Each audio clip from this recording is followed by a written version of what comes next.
Hi, it's Alexis. Welcome to this video. In this video, I'm going to share with you a question that I have very often, that I had actually this morning from a client, is how do I get my ex to make that first move towards me? It's a question I have very often because a lot of people after a breakup, they just want to go back to that relationship where everything was easy. You didn't have to spend a lot of time, a lot of effort trying to get traction with your ex. And it would be so much easier, so amazing that your ex comes back to you naturally and makes those efforts and steps towards you. Before I start, I'm going to share with you some tips. So what you need to know is that it's in the context of a radio silence. So you've stopped to be in touch with your ex for a few days, a couple of weeks. Maybe it could be 8, 10, 12, 15 weeks. It doesn't matter. And after that radio silence, how do you make your ex to, move or make that step toward you? First thing you need to know is that your ex still thinks about you.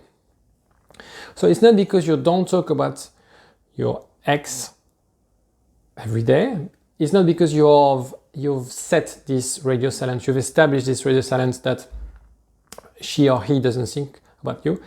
They actually think about you. They think about you a lot. You don't forget people, even after years of, even if you see other people and so on, you still think about people. So don't try to think that because you haven't talked with your ex for a while, he forgot you or she forgot you, they still think about you. So that's a good news for you. The radio silence works, okay? It works because during that silence, so we said your ex still thinks about you, but he also now have the ability to reflect as well. To reflect and think about how things were. And actually, by giving them that space, they think more about you than when you're very on their back and always trying to contact them and so on. Third thing is you need to understand that seduction is something that works on both sides. A lot of the time, I'm going to give you, for example, like there's a study, they did a study, I think in the US, in nightclubs, where they analyzed how seductions work. So it's a selection from guys trying to seduce girls. And what people thought before the experiment, they thought guys would go and speak with girls that they like, and that's how the seduction worked. And it's sort of a one-side approach where the guy is leading the way and the girl just chooses whether she's interested or not. Actually, they realized with this experiment that actually the way it starts is that because usually a woman would have a longer eye contact with someone, indicating that, I'm interested, which would trigger the guy to go and speak with her. And so you see, it's not only the guy suggesting and the girl saying yes or no. It's a two-sided approach. So it goes both ways. So seduction is, you can't be in seduction mode just from one side, okay? So when you think about, I want her or him to seduce me, you're having the wrong approach. You need to understand that it goes both ways, okay? So how do you do it?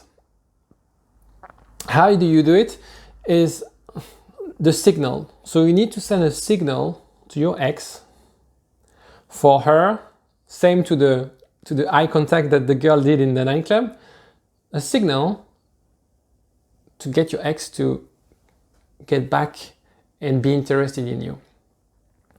So I give you a few examples. You can send a text saying, and it could be after weeks and months after the breakup, it doesn't matter. I was in that trip in Italy and I saw this, or I tasted this dish or whatever, and I thought about you. Could be, and I'll explain you why it works and why it's good.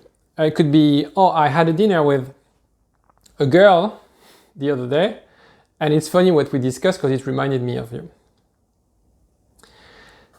In those situations, you first say that you have a social life, you're doing something with your life, interesting stuff, you travel, you meet people, you have a social life, very important. You also trigger a little bit of curiosity and mystery by indicating, oh yeah, we talked about this, and be very, very vague about the subject.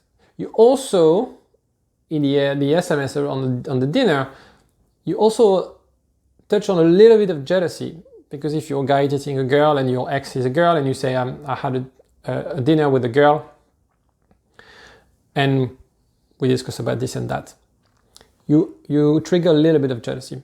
So all these sort of techniques would work. However, before I wrap up, be careful, there are texts you shouldn't send, or I'll tell you examples of the wrong way to use those approach or signals. First one is to say, guess what? Because the person at the other end of the phone will think, what the fuck? It's super annoying to receive a guess what. Because it's obvious that you want the person to reply, no, I don't know, what are you talking about? Okay, so the guess what, you need to have a bit of context. Second thing is the jealousy thing. Don't try to post pictures on Instagram kissing girls, or I don't know, I've seen so many bad examples, because the weight, of course, is going to trigger jealousy, but it's going to trigger anger at the same time, and think that he or she doesn't respect me. He's an asshole. We just broke a month ago, and now he's going, he's kissing girls randomly in nightclubs and stuff. I don't want to get back with that person. And now you're losing the opportunity for your ex to make that step towards you. So remember, few things. Radio silence works. It works because it will allow your ex to think about you and reflect. The seduction is a two-way thing. So don't think it's only you or her that needs to do the seduction. It's a dance, okay? And the signal, so in an indirect way, talk about your social life, talk about your friends, talk about interesting stuff, use a bit of mystery, be smart. If you need any other tips, if you need any help in writing those SMS, or if you need to speak with myself or someone in my team, there are a few links at the bottom of the video. It's totally free. Get in touch and we'll be more than happy to help you. I'll see you next time. Ciao.